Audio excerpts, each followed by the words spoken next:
In London, 1883, the veil between the living and the dead has thinned.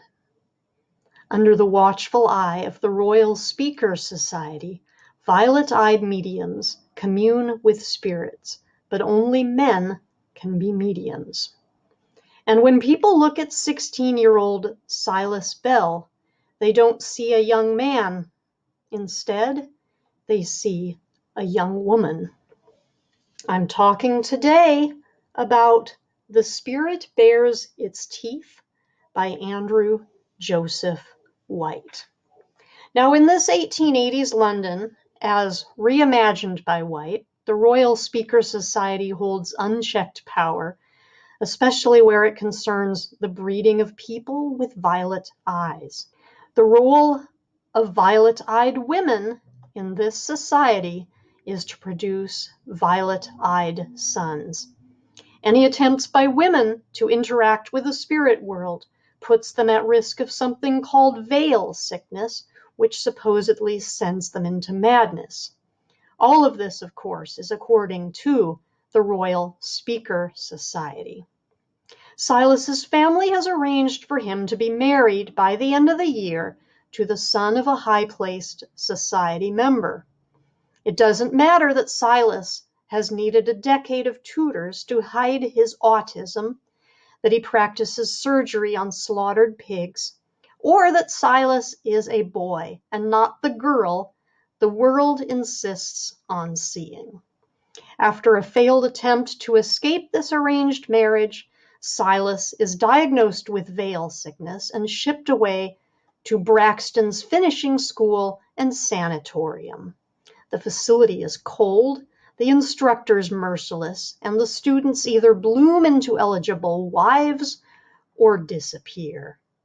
When the ghosts of missing students start begging Silas for help, he decides to reach into Braxton's innards and expose its guts to the world, if the school doesn't break him first.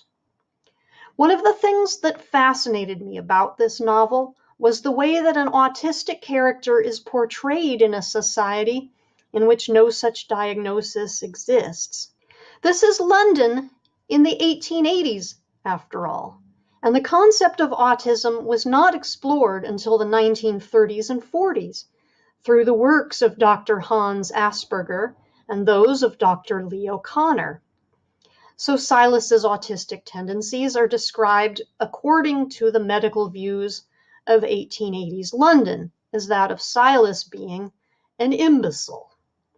The concept of being transgender is also pathologized, and those traits in Silas, both the autistic and the transgender, are to be compensated for or eliminated.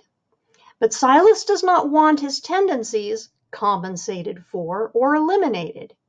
He dreams of being a doctor in a society that sees him as only a broodmare to produce male mediums, a society that doesn't balk at punishing and mutilating, even killing women who fail to accept this role.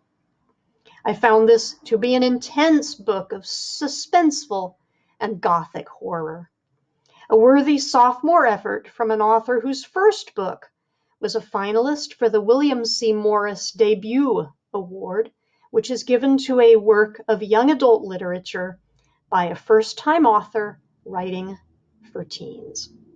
The Spirit Bares Its Teeth will be published on September 5, 2023 by Penguin Random House. Appreciation to the publisher and to NetGalley for a digital advance copy.